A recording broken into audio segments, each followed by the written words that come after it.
పరిష్కారం సద్గురు సేవే ప్రాయశ్చిత్తం మానవాళికి మార్గదర్శనం సద్గురు నామ స్మరణం. ఓ దత్తాత్రేయం సద్గురు దత్తాత్రేయం, ఓ దత్తాత్రేయం సద్గురు దత్తాత్రేయం.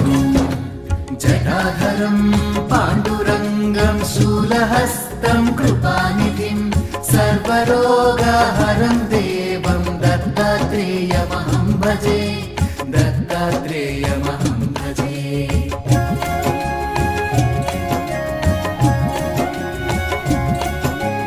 జగదుత్పత్తికర్త్రే చ స్థితి సంహార హేతవే భవనాశ విముక్తాయ దత్తాత్రేయ నమోస్తుతే, దత్తాత్రేయ నమో.